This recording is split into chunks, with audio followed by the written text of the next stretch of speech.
Nous retrouvons nos invités Esso Kwamivia Klessor, consultant politique, coach en entrepreneuriat et en développement personnel, Firmin Teko Agbo, chroniqueur politique, directeur du Centre de géopolitique internationale Firmin Teko Agbo, et le journaliste Eric Johnson, directeur de publication de l'Union. On va parler de la Guinée, le chef de la junte au pouvoir en Guinée, le colonel Mamadi Doumbouya, a nommé 4 nouveaux ministres, dont celui des Affaires étrangères, de la coopération internationale et de l'intégration africaine et des Guinéens de l'étranger. Alors, ma question, coach Esso Klessor, pourquoi Mamadi Doumbouya et non le Premier ministre Béavogui? Par rapport à la nomination. Oui. Oui. D'abord, j'étais tenté de dire par rapport à l'avenir de la jeunesse soudanaise que, sur l'autre sujet, que la jeunesse a son avenir hypothéqué, comme le dit Eric, si le défenseur, le protecteur, c'est lui qui vous muselle maintenant, vous ne savez pas chez qui aller vous plaindre. Et en même temps, profiter pour dire que le problème, c'est que ce n'est pas que la CEDEAO est fragilisée par rapport à l'histoire de Soudan ou du Mali, mais qu'il faudrait, on appelle les soldats de la CEDEAO dans le temps les casques blancs. Je pense qu'il faudrait que maintenant la CEDEAO donne naissance à une autre institution militaro-politique pour régler la CEDEAO est purement économique. C'est ça, moi je pense que c'est ça qui crée le problème. Et que s'il y a cette intervention militaro-politique, deux fois dans 2 pays, comment dire, le problème c'est que les pères créateurs de la CEDEAO ont pensé justement au développement de la sous-région. Oui, c'est ce que je dis. Et malheureusement, ils sont confrontés à des problèmes beaucoup plus politiques et militaires. Donc c'est le lieu où il y a une institution qui doit naître de la CEDEAO ou bien des pays de la CEDEAO, ou puisque à part le Adama Barrow de la Gambie, ça, non? Oui. Et la CEDEAO n'a plus réussi. Et ça, c'était même l'influence du Sénégal. Donc, on n'a qu'à revoir comment il faut faire. Puisqu'on doit intervenir militairement, il faut laisser l'histoire d'ingérence de quoi. Il faut régler les problèmes. On est en Afrique. Maintenant, donc, on va parler de la Guinée. Heureusement que la Guinée fait partie de la CEDEAO. Oui, l'histoire de la Guinée, c'est que moi, je ris seulement. J'ai lu la constitution de 34 à 69, c'est consacré au président, au Premier ministre. Ils disent que le Premier ministre propose au président et ils disent en même temps que le président consulte le Premier ministre. Donc il y a une sorte de magouille léchée là-bas.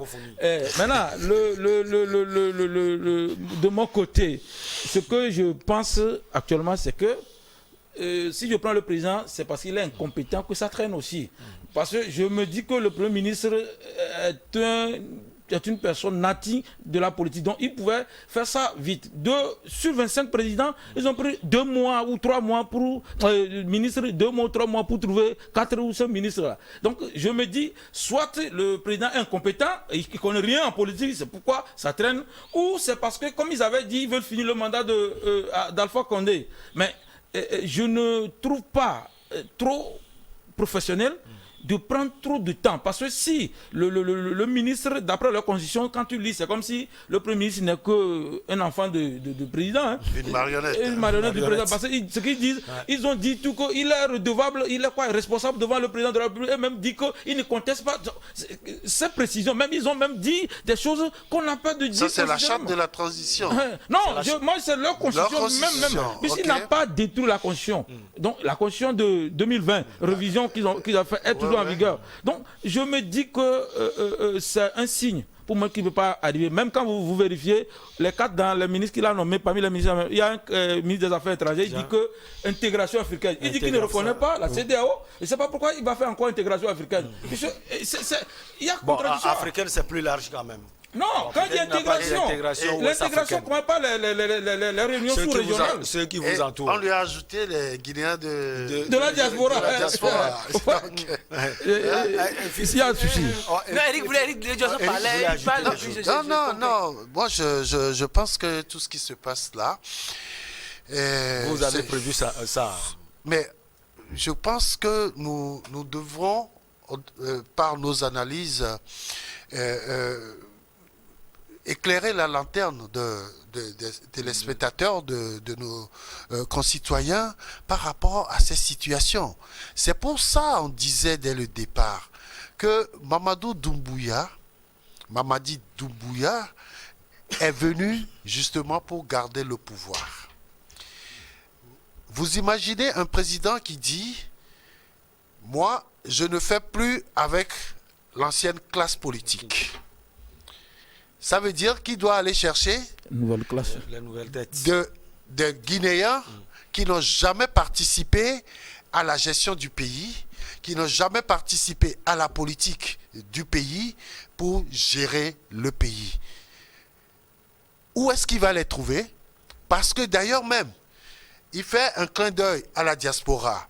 Cette diaspora-là a toujours soutenu soit l'opposition, soit le parti au pouvoir. C'est partout dans le monde ainsi fait. Et je pense que en allant chercher des gens qui vont dire aujourd'hui, oui, nous, on était opposants à Alpha Condé. Mais c'est déjà des gens qui ont participé à la politique. C'est des gens qui ont participé à une certaine gestion de ce pays.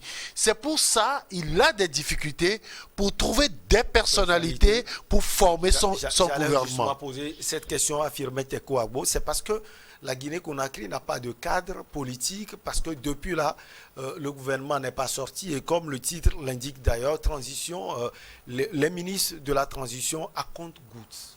Non, le coach Akleso a dit quelque chose et sort. C'est le prénom qui est sort. Le coach Essor a dit quelque chose d'important. Il se demande si le gars, Mamadi Doumbouya, est incompétent. C'est un incompétent sérieux. Il est incompétent. On ne voit pas comment il s'amuse avec... C'est pas trop dur. Non, il a fait quand même un sacré travail. Il a fait quel travail? Il y a eu la charte. Il y a eu la concertation. Vous prenez un simple député pour réécrire toute la charte là. S'il n'était pas un incompétent, il n'allait pas passer assez de temps à chercher des cadres. Les cadres, il ne va jamais les trouver. Tous les cas sont mouillés. C'est-à-dire la plupart des cas qu'il va trouver maintenant, certains auront peut-être avoir fait côtoyer Alpha Condé. Justement, il ne veut pas les gens mouillés. Non, il va trouver ça où? C'est comme, je donne l'exemple du Burkina parce que je le donne toujours. Maintenant, on dit Blaise Compaoré, il n'était pas bon, son régime n'était pas bon. Mais la plupart de ceux qui sont au pouvoir, ce sont des gens qui ont côtoyé le président. Christian Kaboré. Parce que les cadres, vous allez les trouver où? Quand vous voyez un peu tous les ministres en France, la plupart, les Michel Alliot-Marie, ils ont fait des gouvernements pas possibles. Parce qu'il est difficile de trouver de nouveaux cadres qui ne soient pas mouillés avec l'ancien régime. Ouais. Donc, il va trouver, ça veut dire qu'il est incompétent. Il promet le ciel et la terre aux gens, alors qu'il est incapable de pouvoir faire quoi que ce soit. C'est un incompétent sérieux. Et il s'amuse avec la vie des gens, la vie des Africains. C'est des choses qu'on doit combattre. Ce n'est pas bien. Regarde, il nous perd du temps, il perd du temps aux Guinéens, il fait son one-man show et il ne dit même pas avec précision quand est-ce qu'il va laisser le pouvoir. Monsieur, laissez le pouvoir. C'est-à-dire, c'est là où je donne un peu, vous savez, ce qui s'est passé au Togo en 2005, ce n'est pas des choses à applaudir des deux mains, c'est des choses à condamner, parce qu'on parlait à l'époque aussi de coup d'État constitutionnel. Ouais. Mais je voue une certaine admiration. J'admire les militaires togolais sur ce point.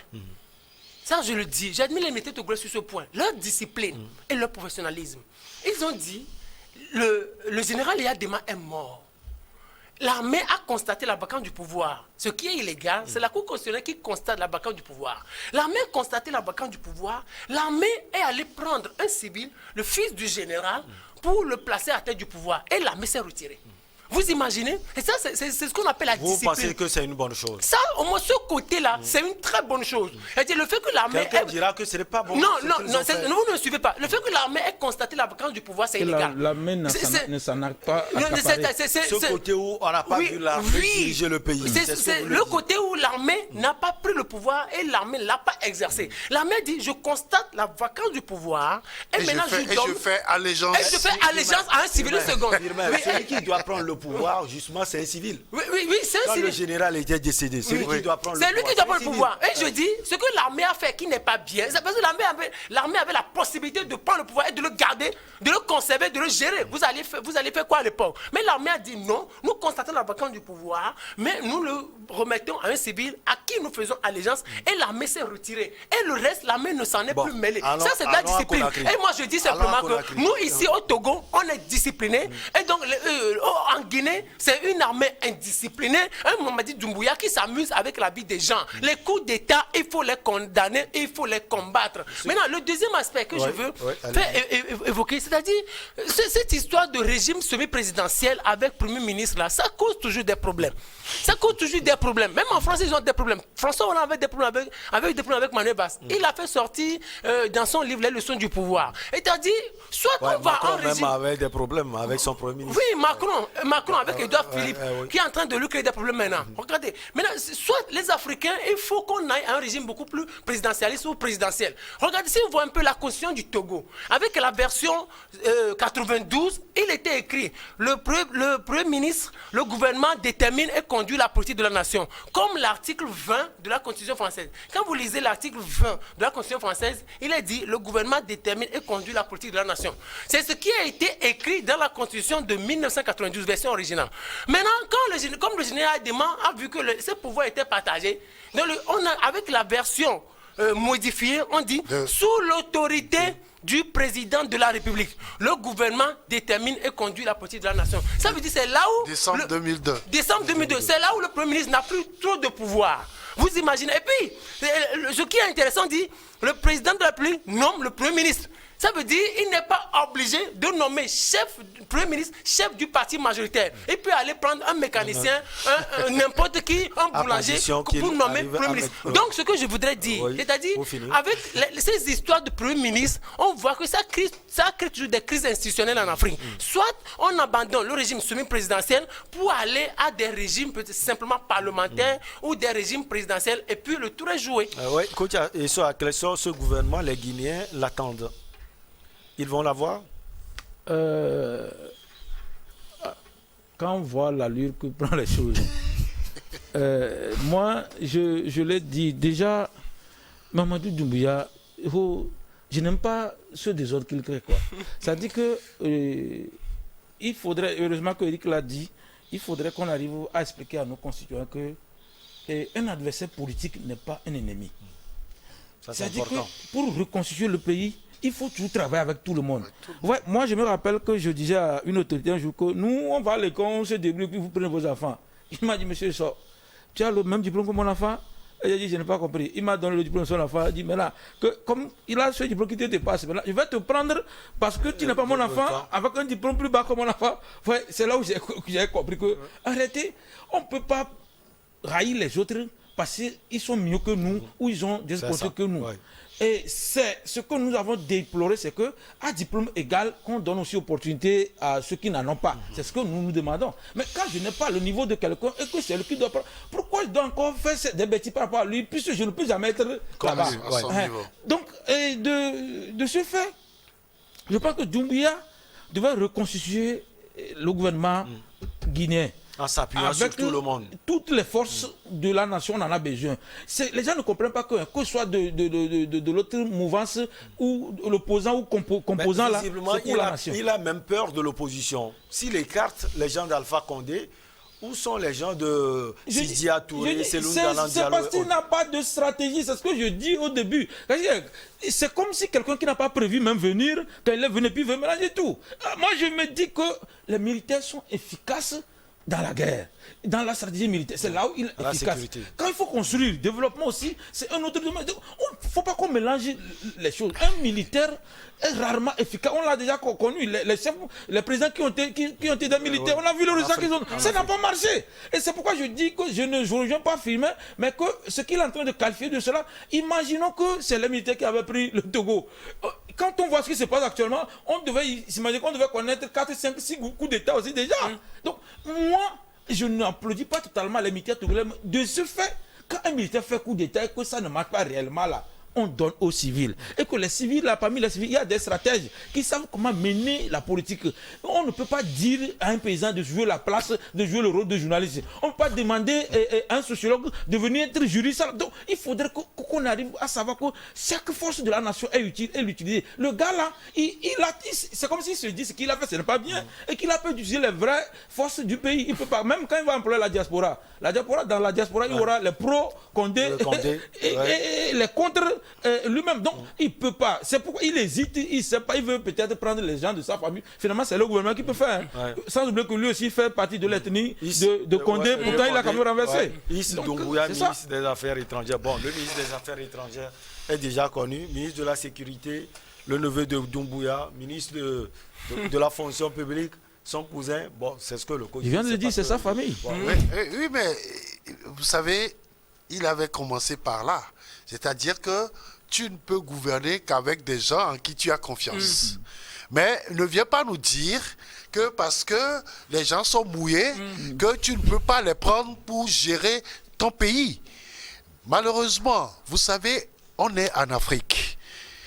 On a souvent cette manière de dire il faut forcément avoir des ministres, par exemple, dans un gouvernement de toutes les régions, c'est-à-dire faire de la géopolitique. On a cette manière de dire que, bon, chez moi, il faut que les gens soient encore plus proches. Mais tu ne vas pas prendre tous les membres de ton gouvernement, membres de ta famille. Attention, parce que ce qui se passe actuellement, j'avais dit ici que Mamadi Doumbouya a pris le pouvoir. D'accord, mais ce qu'il va faire après, lui-même, il ne le sait pas. Parce qu'il n'a pas prévu tout cela, il n'avait pas préparé cela avant de venir. Il s'est dit, le peuple va me soutenir parce que Alpha Condé n'est plus en odeur de sainteté. Et il a profité de la situation. Maintenant, c'est la gestion du pays. Qu'est-ce que ça lui coûtait de faire venir des gens qui connaissent la politique, qui maîtrisent la politique de son pays pour gérer ce truc-là avec lui. Ce qui va se passer, ce qui va se passer, je le pense, c'est que Mamadou Doumbouya va finir son gouvernement après 1 an. Et qui va travailler? Mais attends, le pays sera au ralenti. Il y aura encore des sanctions des organisations communautaires ou continentales et internationales. Vous savez, quand ça se passe comme ça, les premiers à dégainer, c'est la francophonie. Et après, vous allez voir, bientôt, l'Union européenne va suivre. Parce qu'il y a des pays qui ne sont jamais d'accord avec les coups d'État. Allez, on va marquer la petite pause. On revient parler du Togo.